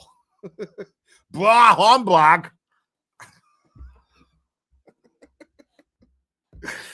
No, I've seen enough. Richie's like the fucking ghost of Christmas future. Ghost to Christmas present, all in one. Place in the Massachusetts elite was completely unthinkable. She had no access to Beacon Hill, no favors to cash in, no powerful friends to call. The one man who could have stood up for her was already gone, buried with a bagpipe procession and a police honor guard. They weren't worried. This was a situation they believed they could easily control. Yet over time, proving her own innocence meant exposing them for what they were, a self-protecting circle of despicable liars. She took away their power. Her case shattered their credibility, leaving a public that despises them and wants severe repercussions. However, no accountability has been taken. Instead, they blame her and her alone for everything. All the negative attention, the police firings, news articles, documentaries, Aiden's activism and reporting. All of the protests. The fact this video exists at all, and you're watching it, according to them, is somehow Karen Reed's fault. The district attorney's office is not accustomed to a criminal defendant fighting back in the way we have prior to trial. What usually happens when the prosecution brings charges is they detail the allegations at an arraignment in court, and as a result, their narrative and theory of the case becomes widely reported, while the defendant and the defense team remain relatively quiet. The district attorney's office is quite accustomed to always controlling the narrative in pending cases. And as long as the prosecution gets to control the narrative in the press, they have no problem with what's being reported. But of course, this case has been different. On May 24, 2023, Karen and her legal team began holding press conferences on the steps of the courthouse after each hearing. You're likely familiar with this now famous clip, where Karen speaks for the first time. Said it feels we're the only ones fighting for the truth of what happened to John O'Keefe. And me and my family and my attorneys and my team have marshaled every resource to get to the truth. It just feels like no one else wants it. And Karen, just to be clear, you didn't do it. We know who did it, Steve. We know. And we know who spearheaded this cover-up. You all know. Yes, we do. And no, she didn't do it. No, she didn't do it. This is an innocent woman. She didn't do it. I tried to save his life. I tried to save his life at 6 in the morning. I was covered in his blood. I was the only one trying to save his life. And this was also the first time Aiden began asking questions of the third-party culprits, in person, beginning with Matt and Jennifer McCabe. What are you hiding? Why did you delete all those phone calls, Miss McCabe? Why did you delete all those phone calls? Why did you delete your Google search, Miss McCabe? And despite the fact that Karen Reed, her team, and journalist Aiden Carney were operating well within their rights, the Norfolk DA hated that they were so effective at speaking the truth directly to the public, and were desperate to make it stop. We know this because the Commonwealth requested a gag order 2 months later. The prosecutor requested the defense team no longer speak to the media. It just seeks to prohibit counsel addressing the media or addressing the merits of the case within the media or using the media. Assistant District Attorney and wooden puppet Adam C. Lally demanded in open court that the defense be stopped from criticizing the merits of the case. Even by this early date of July 25, 2023, public interest and public outrage had exploded, and of course the Norfolk DA's answer to stop it was to violate their constitutional rights. Hyperbole, or the language that's been used on the steps of this courthouse in reference to the Commonwealth having its foot on the defendant's throat. The Commonwealth is desperate not to get the facts out in front of the public. They're desperate not to have witnesses testify. They're desperate not to have witnesses have to answer questions. And it's because they don't have any facts to support their theory of the case. They're desperate not to have the hearing tomorrow, which is why they wanted it today, in order to basically sandbag everybody so that the press, thank God somebody was here to cover it, that the press and the public didn't see what happened. This was absolutely a travesty, and the Commonwealth has been at this, and they constantly trying to have their clip on Karen Read's throat from the beginning. It's becoming so obvious and so transparent, and it's not going to work. This was the speech that really... Now, it's fascinating that took place before the first trial, I believe. And this turned out to be Hank Brennan's full-on approach to prosecuting Karen Read. Think about that. His full-on approach to prosecuting Karen Read was to put his foot on the throat of the defense and stop them from everything that Alan Jackson just described on those steps is exactly what happened. Yeah, this is right when it started. So think about that. 2 months in, think about that. Think about that at Karen Read's, the day of Karen Read's arraignment, David Yannetti, the cerebral ninja, had the foresight to file a motion for something that nobody ever needs to file a motion for.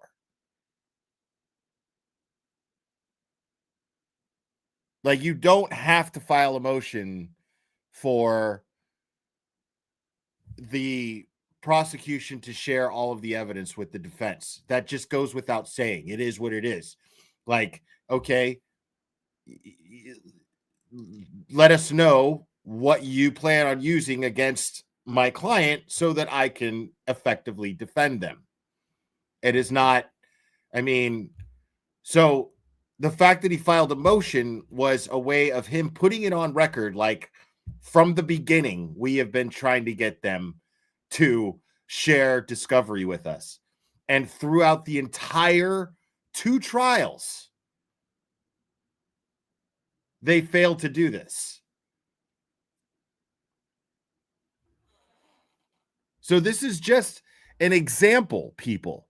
This is just an example of how we first saw it with David Yannetti the day of her arraignment. And then now we're seeing it with Alan Jackson explaining exactly what their strategy is, what they're doing. He's like, this is fucked up. It's a total sandbag job. And it's fucking 2 months in. June of 2023.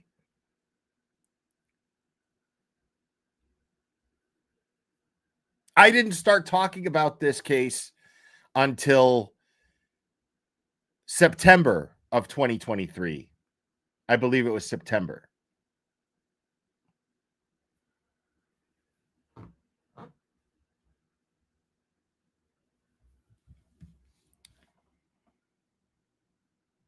And then 2 trials later, this is exactly like they got into full fuck it mode. Hank Brennan didn't even give a fuck. Hank Brennan was like, I'm just gonna cut their defense out from under him. Wasn't even trying to hide it. And the important thing to take out of that, one of the most important things I think to take out of that, is Judge Bev was presiding the entire time. The entire time. She could have put a stop to it at any time. At any time, Beverly Cannoni could have been like, I'm not seeing any compelling evidence here. And I'm seeing a lot of exculpatory evidence. And you are dragging ass, Commonwealth of Massachusetts, when it comes to sharing discovery. How many motions hearings are we going to have about you sharing discovery?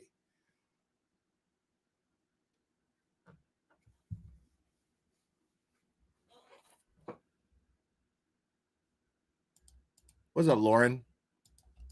At the Norfolk DA. In relation to certain witnesses within this case, has then subsequently caused those witnesses to receive harassing phone calls, people driving by their homes, other harassment and essentially intimidation. This was the first time the concept of witness intimidation was said out loud in relation to the case, Although it's absurd to suggest that merely speaking to the media on the courthouse steps makes anyone guilty of it, you can see they were already trying to make that connection. The issue is about harassment of witnesses. And I say witnesses, they're not Commonwealth witnesses, they're just witnesses. It's incredibly cheap and easy to embellish details of harassment to gain sympathy, or for legal leverage to align the facts in whatever way best positions one as the victim. Absolutely. And even if everything Lally is saying is true, neither Karen Reed, her team, or Aidan Carney, for that matter, are responsible for what unknown members of the public may or may not do. Even intense or harsh criticism falls far short of triggering liability for the separate conduct of third parties, because if it didn't, freedom of speech simply could not exist. And to have them be subjected to or put through what they've been put through. David Yannetti fired back at the idea of gagging the defense.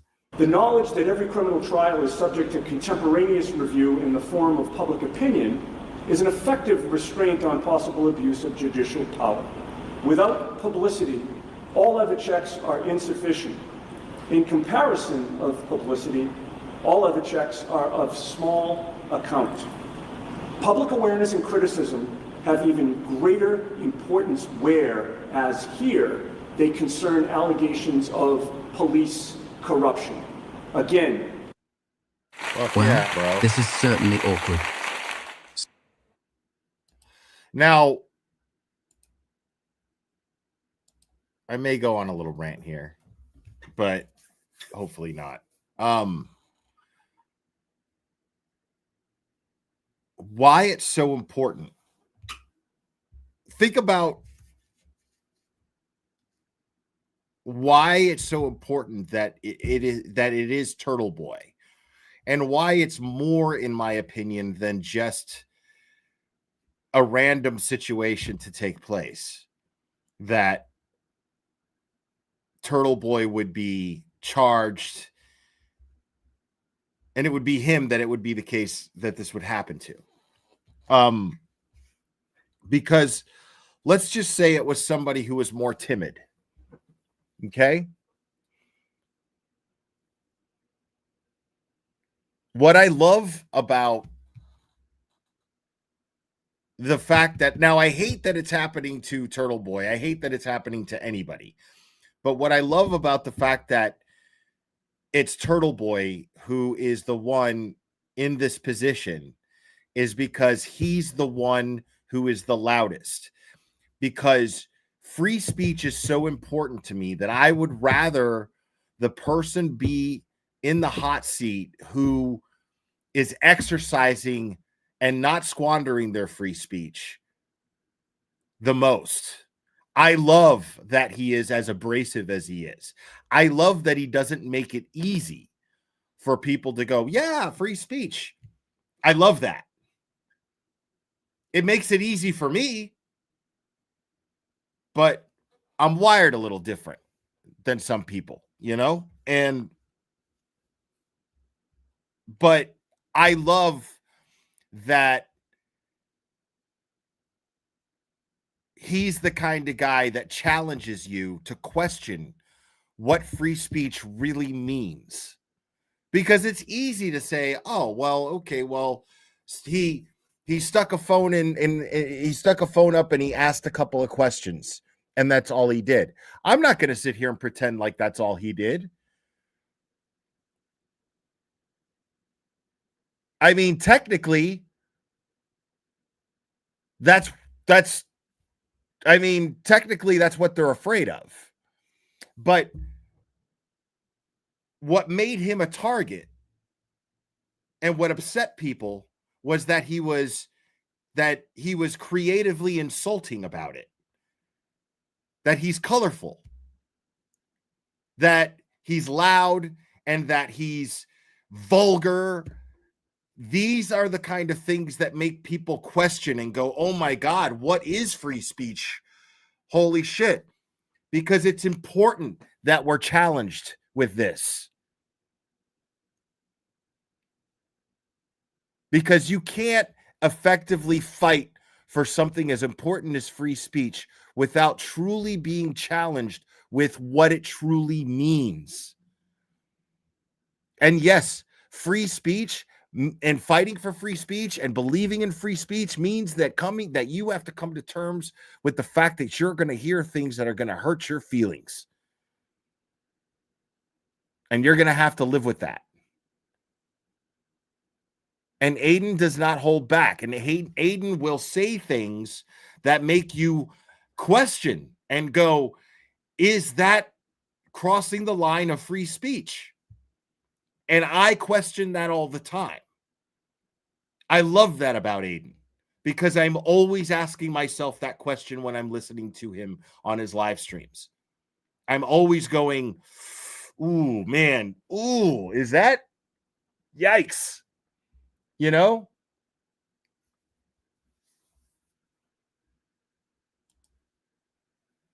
Exactly, Microdots. That's exactly in a nutshell what I'm saying here.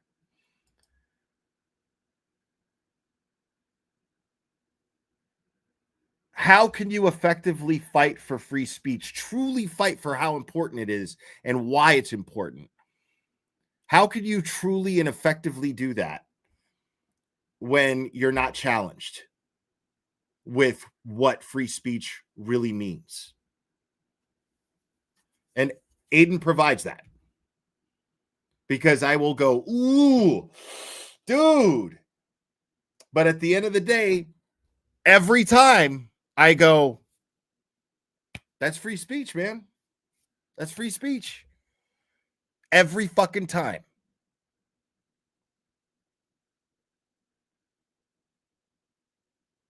There's just so many butthurt people out there. The whole reason Aiden's going through this is because there's too many butthurt fucking people out there.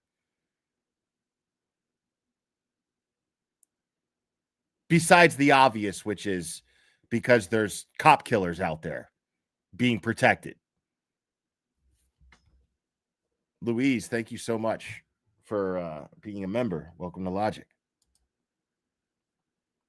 Yeah, and jealous people, yeah. And jealousy of the fact that he has the balls that they wish they had. That's all that is.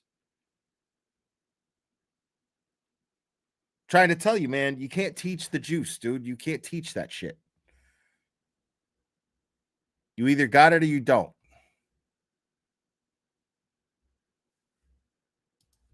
Sitting in the audience that day, listening intently, were Yuri and Tully, both implicated in the accusation of a cover-up in this case. By now, they must have been getting very worried.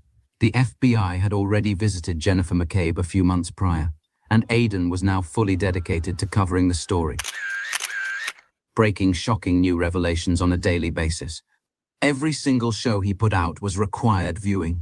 It wasn't true crime. It was like living inside the biggest corruption story of the century and watching it unfold around you. And every new piece of information just made them look more and more guilty. I have 3 words for this court. 3 words forming one question. How dare they? How dare the prosecution try to prohibit defense counsel from doing our jobs? There you go. How dare they ask this court to take away our First Amendment right to free speech? How dare they try to trample on my client's Sixth Amendment right to a fair trial and her 14th Amendment rights? And that's exactly why I love David Yannetti. Because I know he means every fucking word of that shit. Everything he's saying up there, he means every fucking word. To due process of law, how dare they? I think the protest is going. While David Yannetti addressed the court, Aiden and Karen Reed supporters filled the courthouse steps outside. And then a few people realized something unsettling. We were being watched. Or more specifically, Aiden was being watched. That's right. Where's that? Oh, yeah.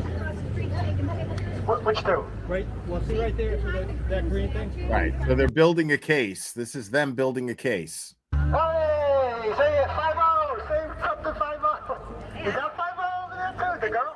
No. Talking to the guy with the sunglasses leaning up against the building. Why don't you just come across the street if you're going to take...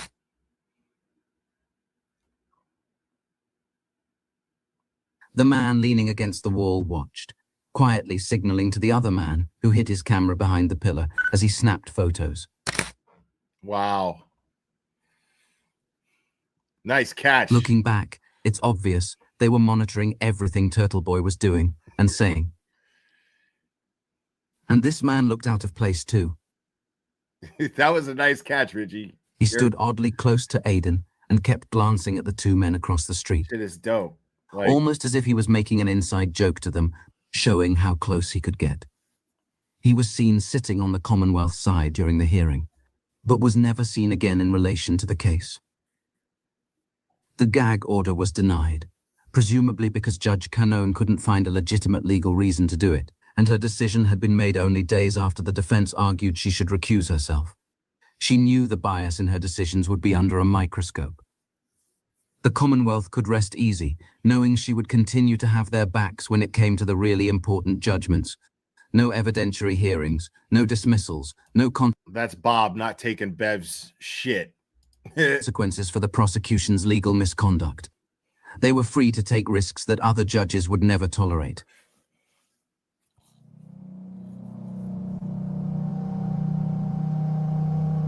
In January of 2024, about 4 months before the first Karen Read trial, Brian Tully and his stormtroopers raided her home. Aiden was sitting in jail after his bail was revoked on his own bogus charges, and despite having absolutely no evidence of any conspiracy between them, prosecutors were still desperate to tie Karen and Aiden together. They had been tracking her movements as she traveled in and out of state for her pre-trial hearings. And when they knew she was back in Massachusetts, they surrounded her home and demanded she open the door immediately. You see, the criminal Commonwealth had a plan. They wanted to charge Karen with witness intimidation before her first trial. It would paralyze her defense and make her look guilty in the eyes of the public, poisoning the jury pool before she ever set foot in court. Negative press they could blast across the airwaves. Did you direct Turtle They Boy? needed Back up! In their gas. They needed to counter the positive press, which is why Morrisey put up that fucking hostage video. Gestapo-style raid, they took possession of exactly 2 Apple iPhones. The Commonwealth's propaganda arm immediately ran with the story. And they didn't hold back. Welcome back to opening statements. There was a shocking new development in the murder case involving defendant Karen Read. Now, on Wednesday, state police seized 2 phones belonging to Karen Read, and this is in connection to an ongoing investigation into witness intimidation. Julie Grant sucks. We're wondering, how might the seizure of these phones affect the trial that's coming up in that case? I mean, we're weeks away from this trial. And that's a really damaging and damning piece of evidence if it gets out before the jury that she, in fact, in some way tried to prevent certain witnesses from testifying truthfully against her. It's just a bad look for the defense, and it could be very damaging.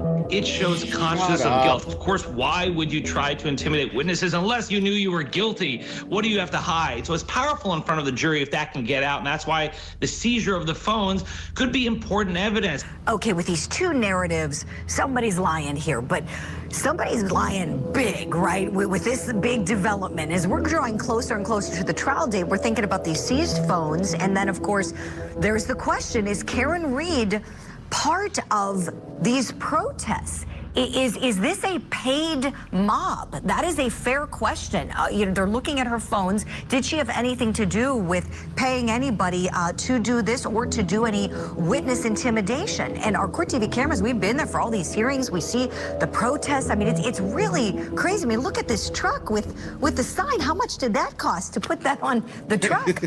Either the police are really engaged in this grand cover-up, I mean, and this is grand, or is she behind? You know what's so funny? Like, I think that dude who fucking got the sign, the truck sign, was in my chat or something, or somebody knew and they called in. I can't remember, but it was like somebody knew somebody and got the truck. Like, it didn't cost like anything, supposedly.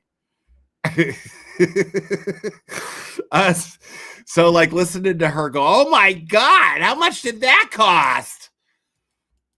These protests. I wonder if they've been paid. I wonder if they're part of an organized group. This was the talking point used by the other side, to no end, leading up to the first trial. It was absurd on its face. No one was ever paid to protest. What you see on the screen is the public's natural reaction when corrupt officials are caught red-handed framing an innocent woman.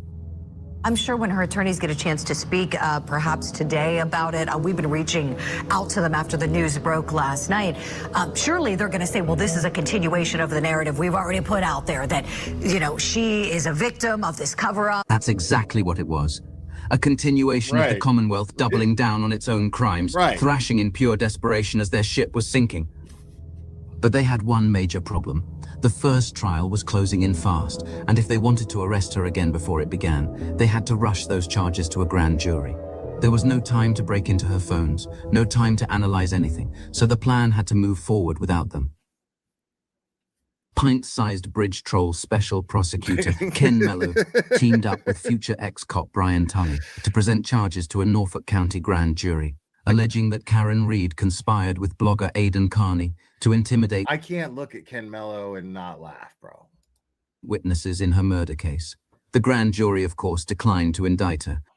It's extremely uncommon for any prosecutor to lose a grand jury. There's no defense attorneys in the room. Grand jurors are presented only one side of the case. They presumably didn't believe a single word Ken Mello was saying. But having no evidence of a conspiracy didn't stop Commonwealth prosecutors, as well as their witnesses, from pushing that narrative from inside the courtroom during both of Karen's trials. It wasn't just last night when Attorney Jackson and his colleagues appeared on a documentary where Miss Reed talked about speaking frequently to Mr. Carney, sharing anything public with him. And you would have to choose to be oblivious to think that that information that is shared was then not generated to intimidate and harass witnesses for 2 years. What Brennan is pulling here is twisted. He's lobbing an allegation at Karen Reed with nothing to back it up. Because if he did, he wouldn't be relying on suggestion. Right, he would have just presented evidence. Your Honor, I have definitive evidence here that Karen Reed has colluded with the blogger. He'd be laying the entire chain out and walking you through it. Right. Instead, they want you to assume a crime took place. Right. Viciously terrorized and harassed by social media. Which is why only idiots support the McAlberts.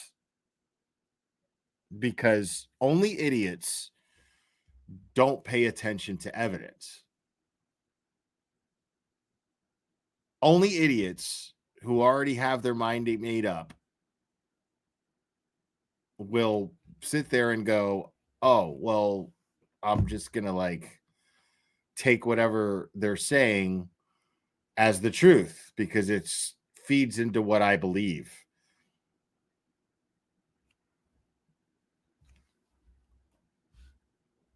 Yeah, really stupid people. Really, really stupid people, right? Again, if you think that Karen Reed hit John O'Keefe with her vehicle, you're fucking retarded. Things that were stated in this courtroom and allegations that were made have torn our lives upside down. People drive by our house. People just screamed at us. They take pictures of our children. They took a picture of my daughter and put semen on it and said property of some named blogger. Did you have the semen pic analyzed? How do you know it was semen? How do you know somebody just didn't blow their nose on it? You know what I mean? Listen, I'm laughing because I don't believe that such a thing exists. I don't believe that such a thing took place. So the entire concept of a semen picture is hilarious to me. It's fucking hilarious. Property of a certain blogger. So people are sending, listen, if you're jerking off on pictures and sending them to people and doing it in somebody else's on behalf of somebody else, Turtle Boy, like you're weird. Like you're beyond weird. Like you're sick and you should be locked up. But I don't think that a semen analysis was conducted. I don't think that. I mean, surely you'd get a hit in the DNA database if you analyze that semen. There's no way that dude's not in the system. You know what I mean? Like, there's no way. I want to get to the bottom of this semen picture caper. Who jerked off on the picture? I want to know. Somebody fucking step up, come clean, and take accountability for the cum pic. Okay? Can't just go around nutting on pics and sending them to people, weirdos. Okay?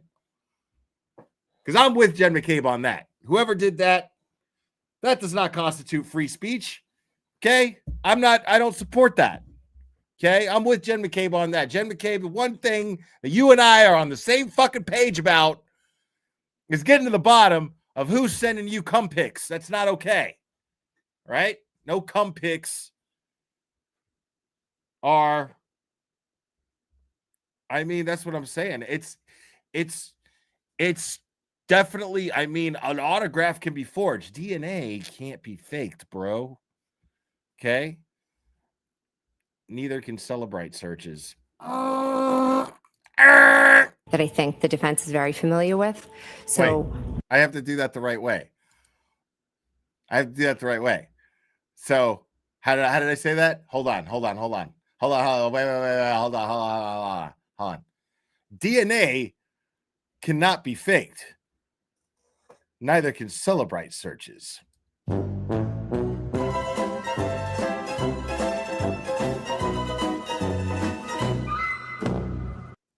Okay. that is why myself and Elizabeth Proctor got together. Michael Proctor was not home. We are two mothers trying to get through the unthinkable together. So you were upset about the public outrage concerning your family's involvement in the death of John O'Keefe.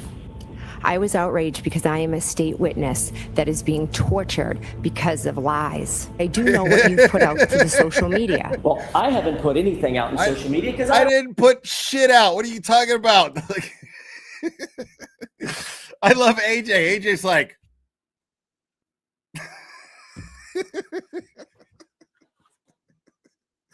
the fuck you talking about? I didn't put shit out, lady. What the fuck you talking about? This is fucking great. I personally have no, because I am a state family's involvement in the death of John O'Keefe.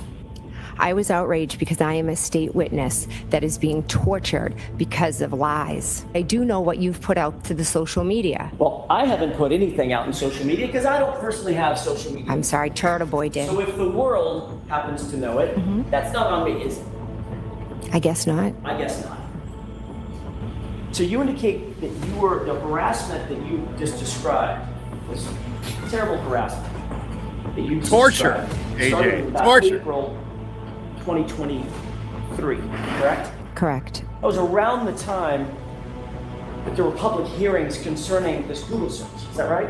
I'm not sure exactly when the Google search came out. But you do know that you started suffering this harassment that you claimed is awful and terrible, etc., around April of 2023. Is that right? I didn't claim it's awful. It is awful. Okay, I'm sure it is awful. Okay, I'm sure it's terrible. It's terrible. It sucks to be harassed. It really does. Yeah, I'm sure it does. You were upset about public outrage concerning this case. Across both trials, the prosecution's witnesses spun a web so tangled it practically strangled the truth. What's fucked up is like you could tell that AJ was losing his temper with her bullshit. Like he was genuinely pissed off. Okay, I'm sure it's terrible. It is. It sucks to be harassed. It really does. Yeah, I'm sure it does. Yeah. You were upset about public outrage concerning this case. He was so mad Across at her. both trials, the prosecution's Like, this bitch is seriously up here fucking talking about The fuck are you? You should be in jail, lady. The fuck are you talking about? Witnesses spun a web so tangled it practically strangled the truth. Testimony shifted, stories bent, and lies stacked on top of lies until the whole thing looked less like a case and more like a collapsing circus tent. In the history of our justice system, nothing had ever summoned so many perjurers to the stand, each one adding their own brick to a monument, built entirely out of dirt.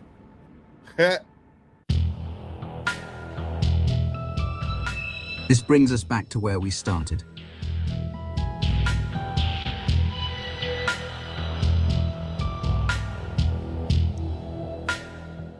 The trial ended. The Commonwealth was defeated, humiliated, and in hiding. The silence has been deafening from the district attorney. Nobody has seen the DA. Until today. There will be no comment about Commonwealth versus Karen Reed. Hank Brennan stood exposed as a slippery manipulator willing to use dirty tactics. State police officers in Massachusetts. He released a statement expressing disappointment, saying the evidence pointed to only one person. After having his name attempted to be sullied, Then slivered back into a hole. You never saw John O'Keefe in the house, right? Never. Never. The McAlberts went on Nightline for a softball interview, claiming that the system let them. You never saw John O'Keefe in the house, right? You never saw him. No, never. You're lying. And you're a piece of shit. Down. I was struck. What do I have to do with the Karen Reed race? I never have said those words together. Alan Jackson sent a letter to Boston Police Commissioner Michael Cox, demanding that Officer Kelly Dever be placed on the Brady list due to her credibility issues and false memory. She would resign a short time later. Can you see how people might think, he was caught in this instance speaking about a suspect in this way. Maybe it's happened in other cases as well. Matt Gutman had no idea just how prescient that question would prove to be. I 100% understand why people would think that. There wasn't anything he didn't have his hand in. Adam Lally was forced to take the stand and torn to shreds, exposed as a complete hack. I entrusted that whatever discovery I was requesting, I would get. That's the point. Spiker Nuts said, exposed as a complete hack. In a timely fashion and then turn it over.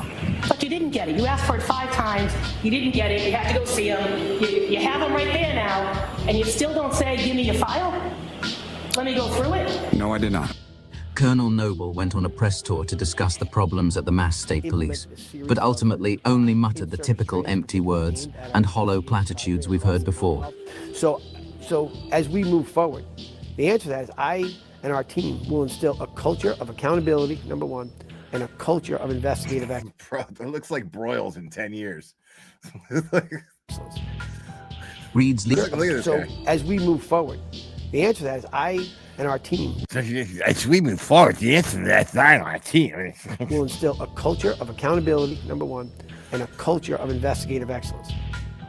Reed's legal team had filed a motion in Norfolk Superior Court to retrieve her seized Lexus SUV and cell phone. But there was a problem. The Norfolk DA's office has not responded. Reed's team wants a judge to order the state police to return her 2021 Lexus SUV and personal phone immediately. At first, it seemed as though they just wanted to give her a hard time. But then we found out the true reason. Those phones have been in their custody for how long? Years. Why are you doing this now? This just reeks of bad faith, and it reeks of a criminal justice system that needs to rein itself in. Definitely. The idea that they can go back to a grand jury, and it's not newly discovered evidence. It's evidence that they negligently sat on for years and have now decided, well, we got to get her for something. You would have to be crazy if you try post-acquittal to indict Karen Reed and Aidan Carney for witness intimidation. You see, everyone knows that once her legal obligations are finally over, she'll leave Massachusetts and never look back. And who could blame her? They have only one card left to play. One weak thread they can still pull. That's why, after sitting on her phones for 2 years without doing anything, it suddenly became important. We can only hope that the Commonwealth doesn't do more damage than they've already done. But there is hope for the future. Recently, things took a sudden turn that no one was expecting. A new challenger stepped into the race for Norfolk District Attorney. A true nightmare candidate for the corrupt players in this broken system. I leave you with this. Everyone deserves to live in a... This is crazy. I swear to God, I didn't know that he was going to do this. And look, hold on. Like, I have it fucking ready in the background. I was going to close my show with this. And I have it ready right here. Deserves to live in a community where we feel safe. That's fucking crazy. Where we have trust in our leaders to serve with I was totally going to close my show with the Adam Deitch ad, but Microdots is going to close his video with it. So I'm going to close the show with Microdots' closing.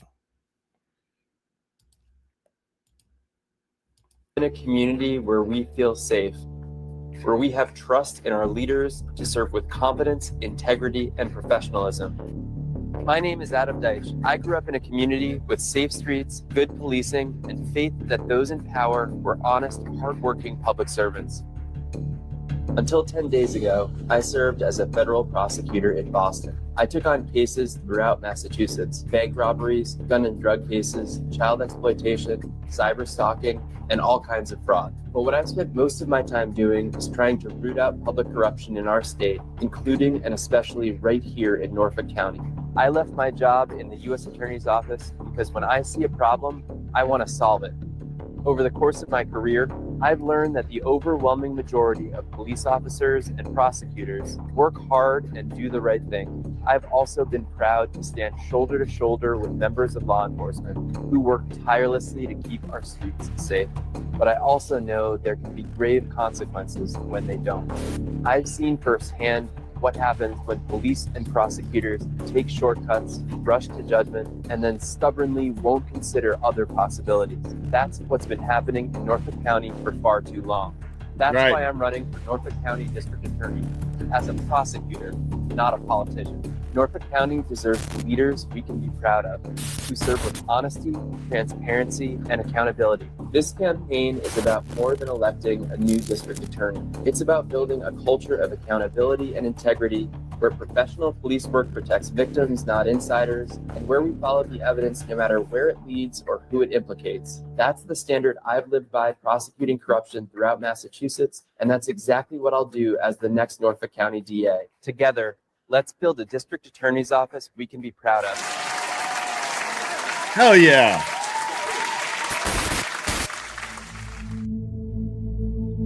Adam Deitch, people. Now I have that link pinned to the top of the chat, folks. Make sure you follow Microdots on Patreon. Subscribe to him on Patreon. Support him. Be the first to have access to his videos. Join him in chats.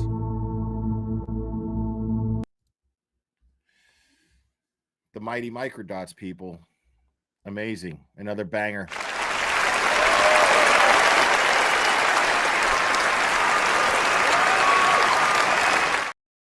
Adam Deitch for Norfolk County DA, people. Get out there and vote. Guys, I'm going to wrap this up. You guys were absolutely fantastic. Thanks for hanging out with me on a Monday evening. Had a nice time. You guys are fantastic. I love you guys so much. Make sure to hit the like button for me. Helps me out a lot. Don't forget to hit the like. Make sure to double check. Make sure you subscribe. People, I'm trying to get to 50K by 2026. Okay? Help me out. I'm trying to get to 50K by 2026. Only a couple weeks left of 2025, folks. I need your help. Guys, you're amazing. Appreciate all the support. I actually got a couple of, let me see real quick. I got one Venmo here. Barbara sent a Venmo.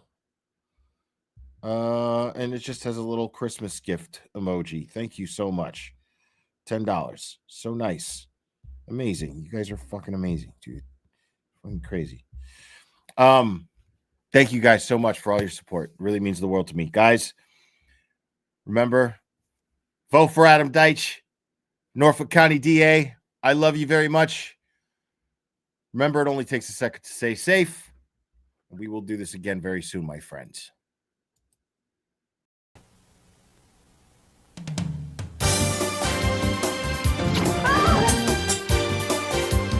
Watch out!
Today, being retarded means leading a full life.